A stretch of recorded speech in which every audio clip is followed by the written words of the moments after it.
The neon lights of Neo-Tokyo's entertainment district cast fractured rainbows across the wet pavement, each droplet of rain carrying the electric dreams of a city that never slept. 3 levels below the glittering surface, in the maze of maintenance, tunnels that kept the pleasure palaces running, Celeste Moreau knelt beside a malfunctioning holographic projector, her mechanical fingers moving with practiced precision. Through its delicate circuitry, the irony wasn't lost on her. Once, those same hands had been flesh and bone, capable of expressing the most sublime emotions through the language of classical ballet. Now they were titanium and synthetic neural fibers, perfect for repairing the machines that created artificial beauty for others to consume.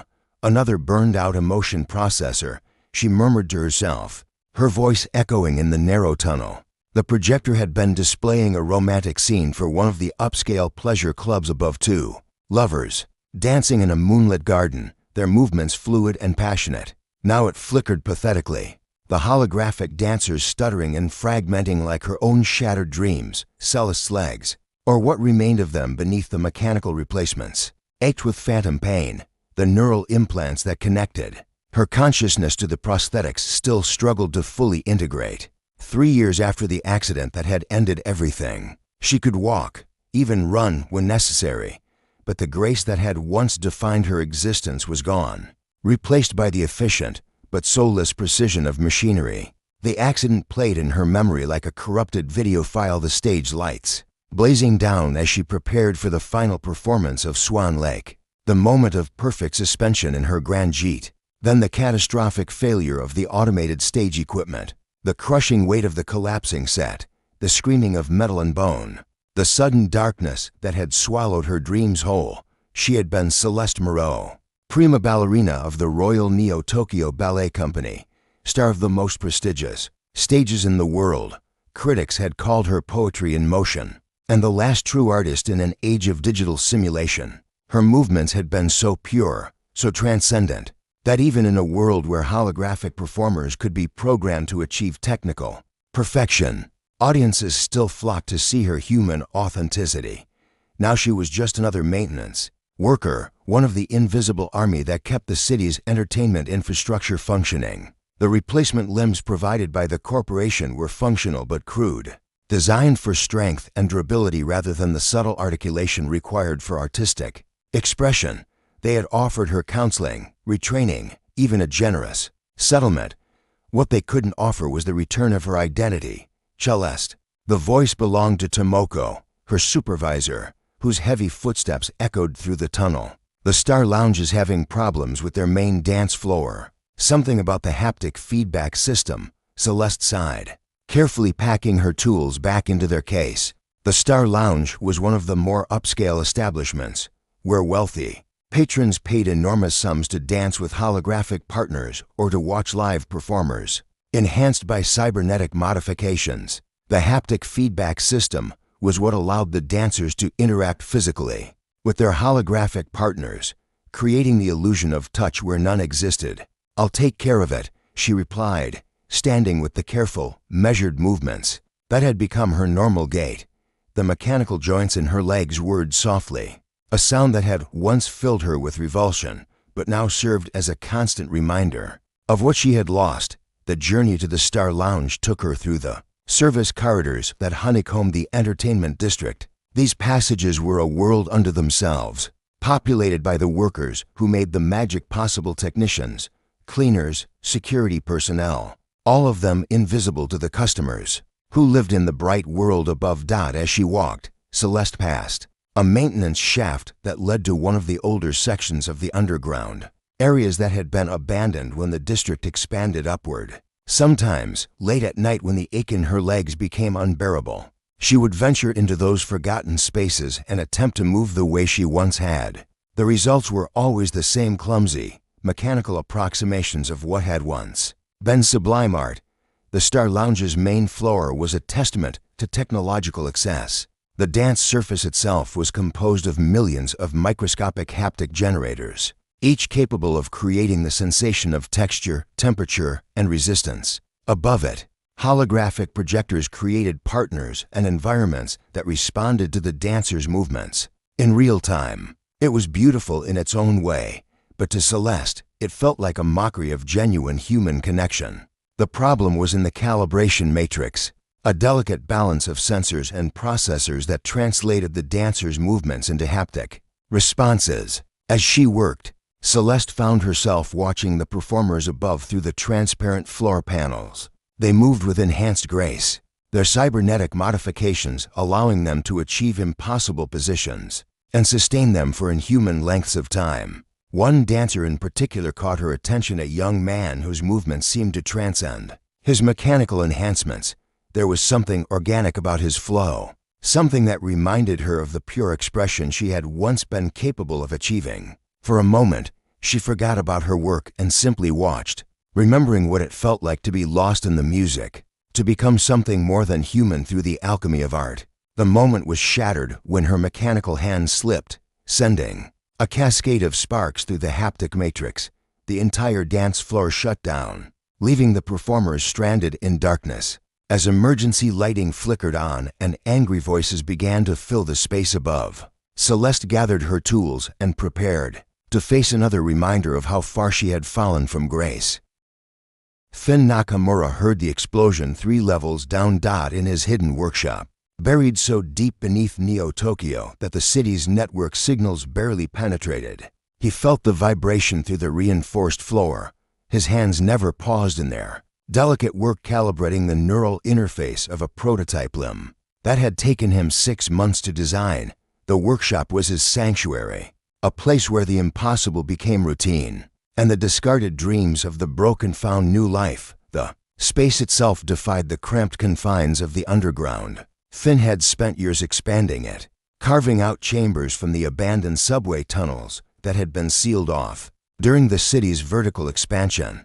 Soft bioluminescent panels provided gentle lighting, while holographic displays showed rotating schematics of his latest projects.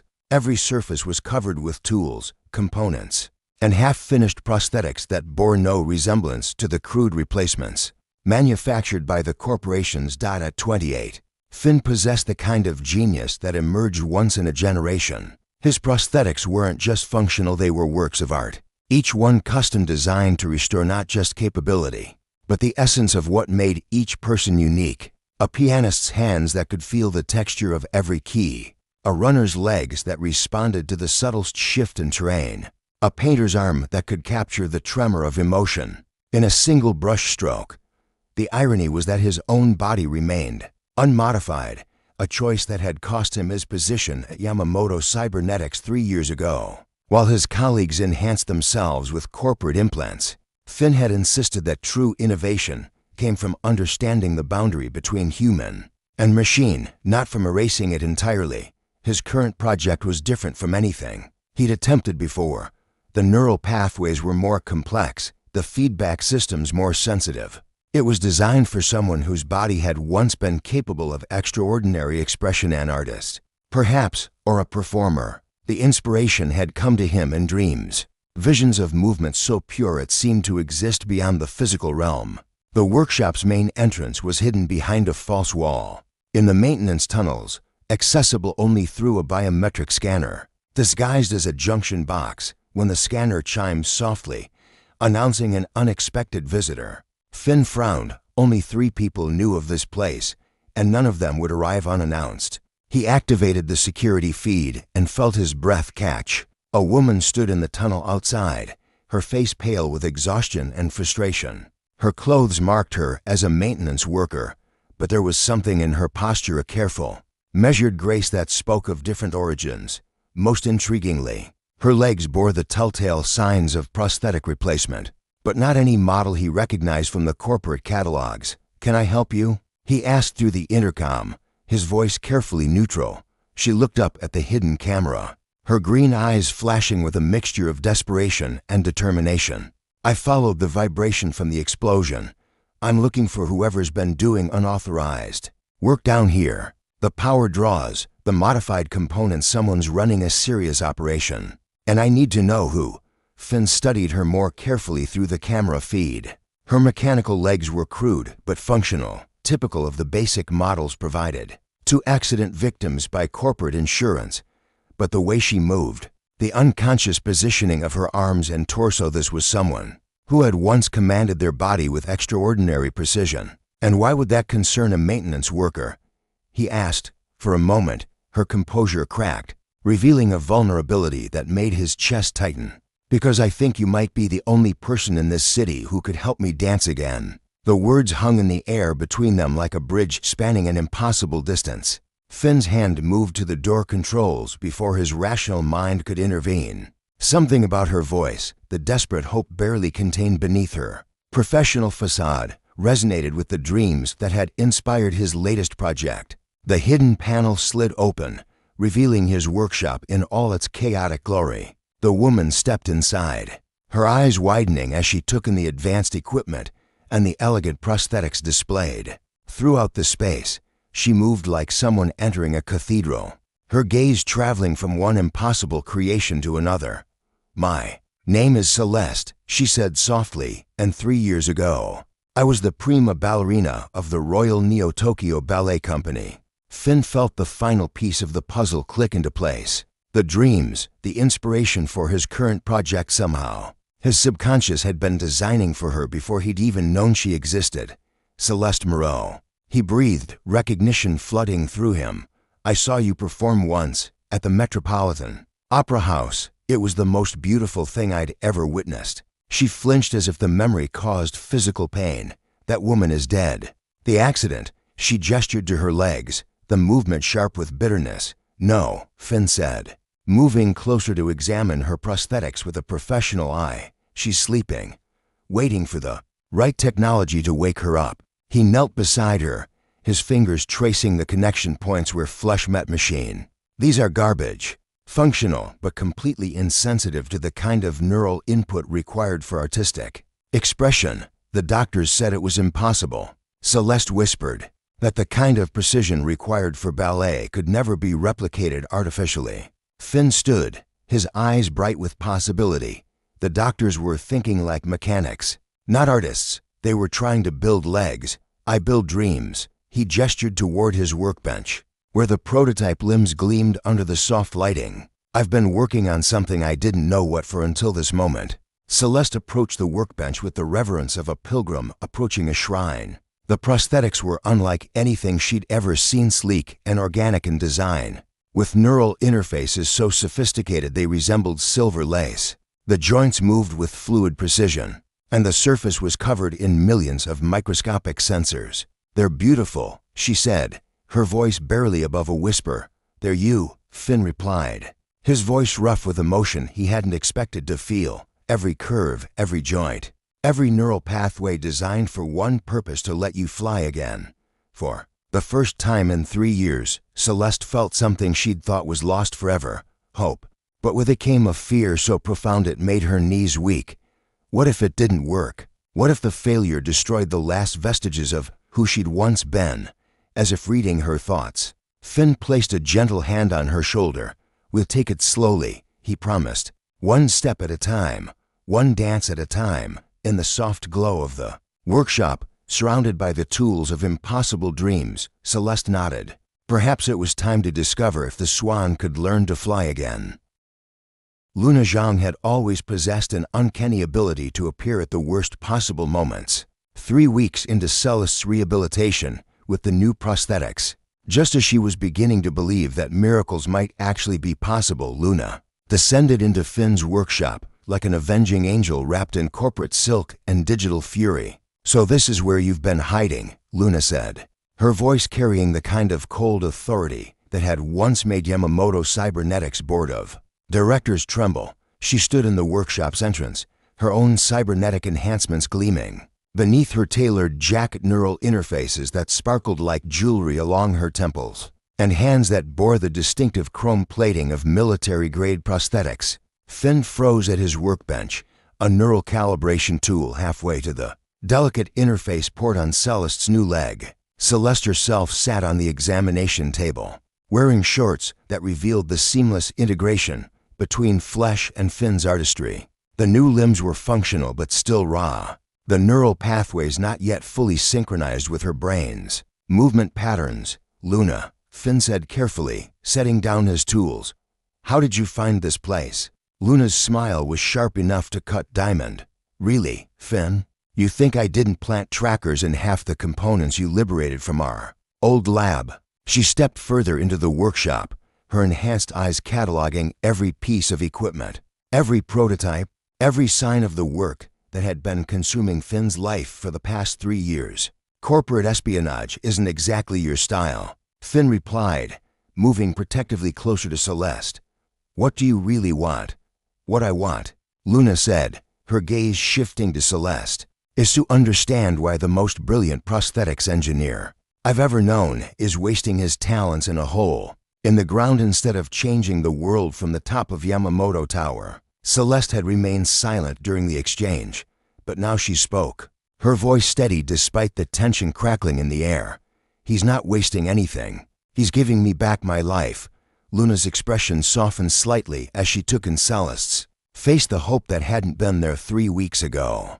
The way she held herself with growing confidence even while sitting still. Celeste Moreau, she said with something approaching reverence, I saw your final performance.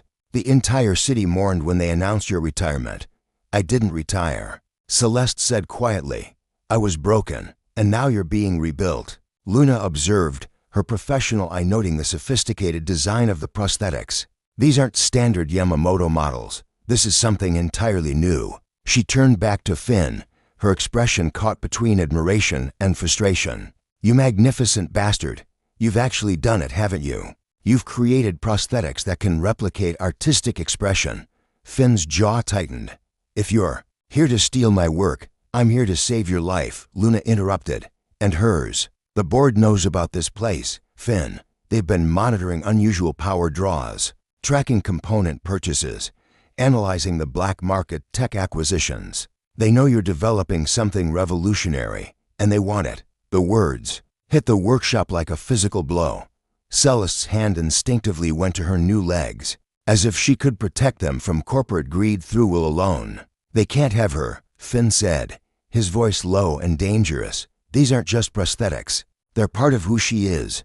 They don't see a person, Luna replied.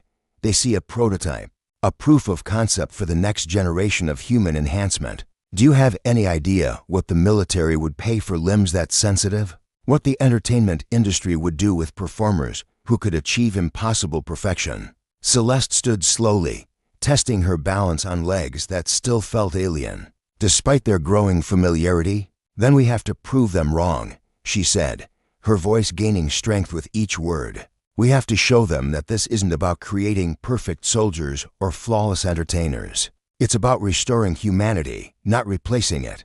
Luna raised an eyebrow. And how exactly do you propose to do that? I dance, Celeste said simply. I show the world what these limbs were truly designed for. Not warfare or commerce, but art, pure, human expression. Finn felt his heart skip a beat. Celeste, you're not ready. The neural integration is still incomplete. The risk of failure? She asked, taking a tentative step toward him. The movement was still mechanical, lacking the fluid grace that had once defined her. But it was progress, or the risk of never trying. Luna watched the exchange with the calculating gaze of someone who'd spent years navigating corporate politics. There's a third option, she said slowly. The Yamamoto board meets in 72 hours to decide whether to raid this workshop and seize everything. But if they could be convinced that Finn's work serves a higher purpose than military applications, you want me to perform for them, Celeste realized, to prove that art and technology can coexist without compromising either. I want you to save the only research that's ever made me believe in the future of human enhancement, Luna replied. Finn's work represents everything our industry could be, technology that serves humanity rather than replacing it. But if the board takes control, they'll turn his prosthetics into weapons and your dreams into corporate profit margins. Finn moved to stand beside Celeste, his hand finding hers. The touch was electric, charged with 3 weeks of growing intimacy as they'd worked together to integrate her consciousness with his creations. If we do this, he said, we do it right. Full performance, live audience, no corporate interference. The Metropolitan Opera House, Celeste said, her eyes bright with a vision that was half memory, half dream, where it all began, where it all ended, where it needs to begin again. Luna nodded slowly. I can arrange it. One performance. Broadcast citywide. The board will have to watch along with everyone else. She paused, her expression becoming almost gentle. But Celeste, you understand the stakes. If this fails, if the performance isn't everything it needs to be, they'll take the legs and disappear you both. Celeste looked down at her new limbs, then at Finn, whose faith in her had never wavered despite every setback and small failure of the past weeks. Finally, she turned back to Luna with the kind of determination that had once carried her through the most demanding roles of classical ballet. Then I suppose, she said, I'd better not fall. In the soft light of the workshop, surrounded by the tools of impossible dreams and the growing promise of love, three people who'd lost their way began to plan for the performance of a lifetime. Outside, the city hummed with its usual electric energy, unaware that in 72 hours, they would witness either the birth of a new form of human expression or the death of the last true artist. In an age of digital simulation, the swan was ready to dance again. Marcus Rivera had seen every kind of performance in his 15 years running the Neon Underground, the club that existed in the gray space between legal entertainment and the city's darker appetites. He'd watched enhanced humans push their bodies beyond biological limits, witnessed holographic shows that blurred the line between reality and simulation, and hosted artists whose modifications made them more machine than human. But nothing had prepared him for the woman who stood on his stage now, 3 hours before the performance that would either save or destroy her. You sure about this space? Marcus asked, his weathered face creased with concern. The Neon Underground was a far cry from the Metropolitan Opera House, where Celeste had once reigned supreme. The stage was smaller, the lighting more aggressive, the audience more accustomed to spectacle than subtlety. Celeste adjusted the simple black leotard that would serve as her costume, her new legs gleaming softly in the practice lighting. 3 days of intensive preparation with Finn had brought her to this moment, neural pathways finally synchronized, balance restored. But the true test still ahead. The Met was my past, she said, executing a tentative plea that would have been impossible just weeks ago. This is my future. Besides, she glanced toward the VIP section where Luna had arranged for the Yamamoto board to witness the performance. Revolutions don't happen in opera houses.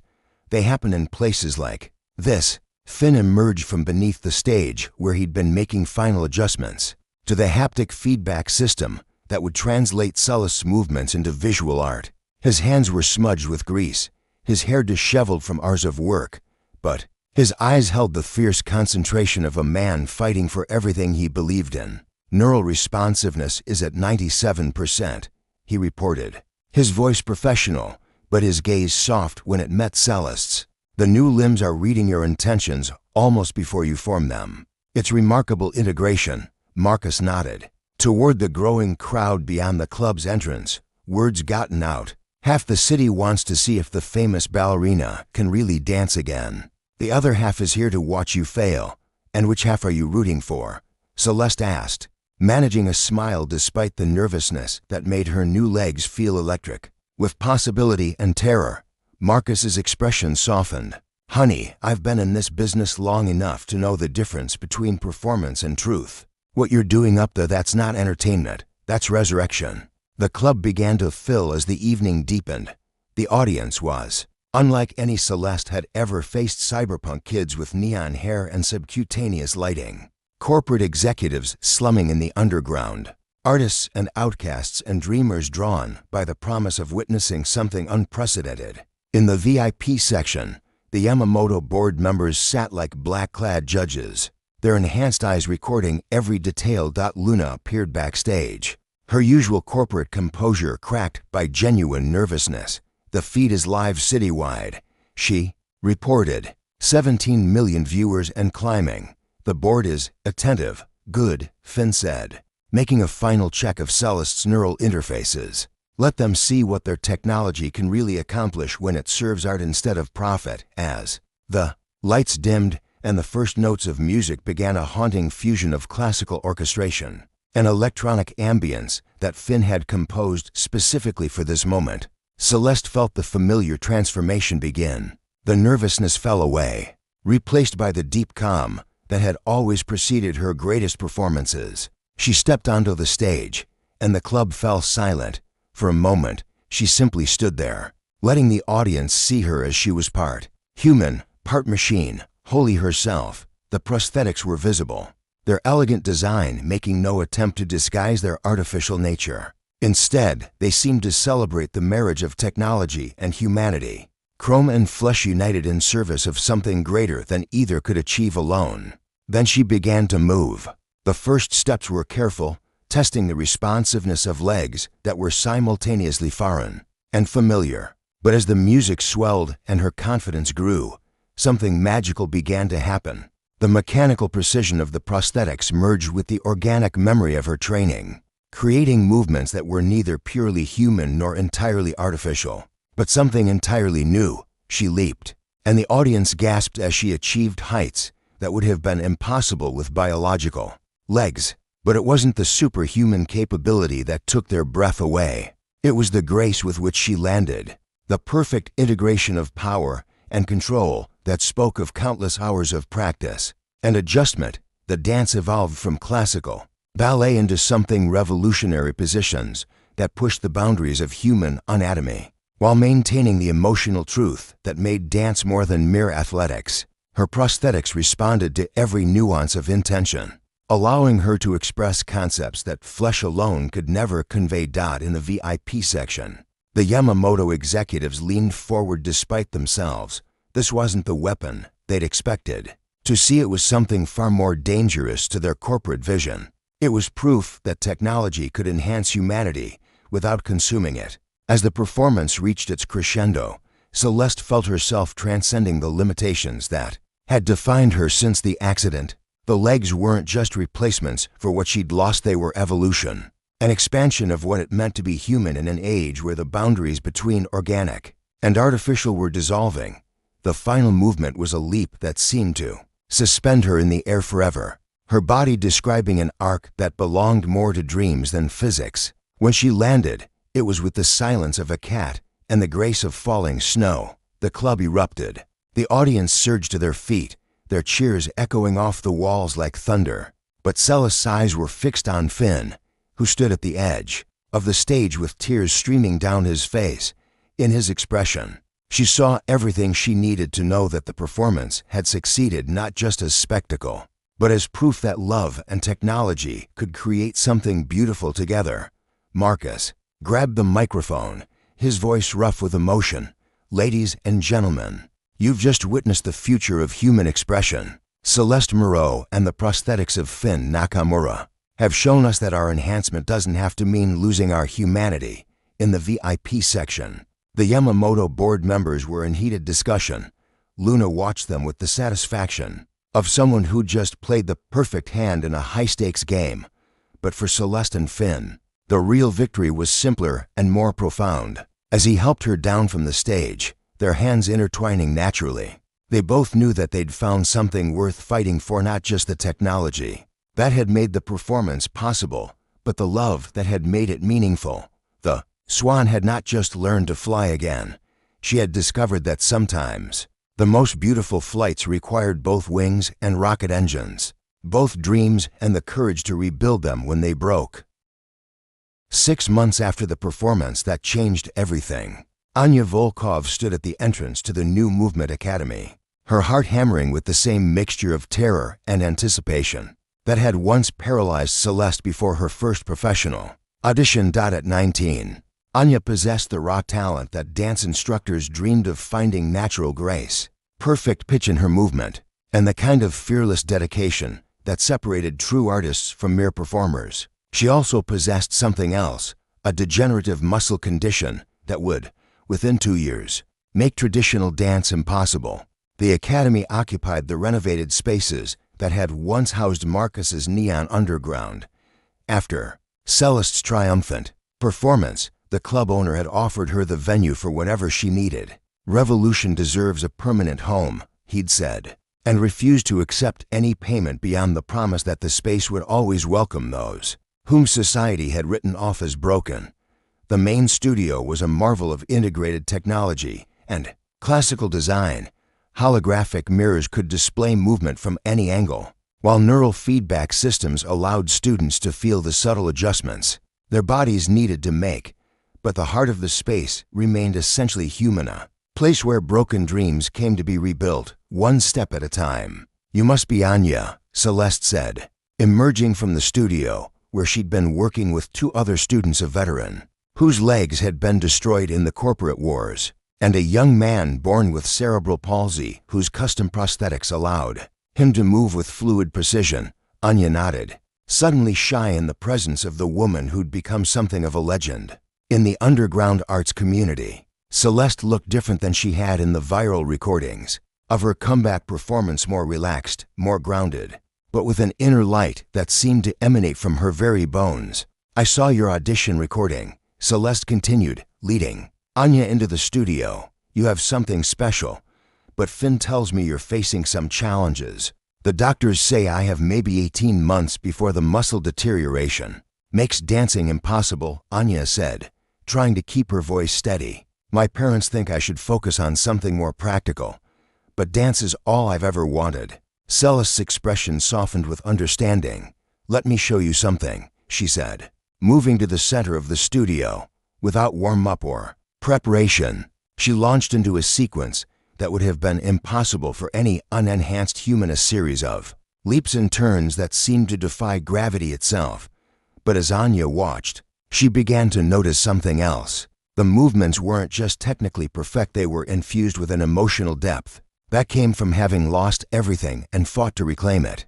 The prosthetics weren't hiding Celeste's vulnerability, they were amplifying her strength. "The technology doesn't make us superhuman," Celeste said as she finished the sequence. "It makes us more human, more capable of expressing what's in our hearts." "But the cost," Anya began, "is covered," Finn said, entering the studio with a smile. Over the past months, he'd established the Restoration Foundation, funded partly by the royalties from licensing his prosthetic designs to ethical manufacturers, and partly by donations from those who'd been moved by Celeste's story. "We believe that financial barriers shouldn't prevent anyone from pursuing their artistic dreams." Anya felt tears welling in her eyes. "You'd really do that? For someone you barely know?" "Someone did it for me," Celeste replied simply.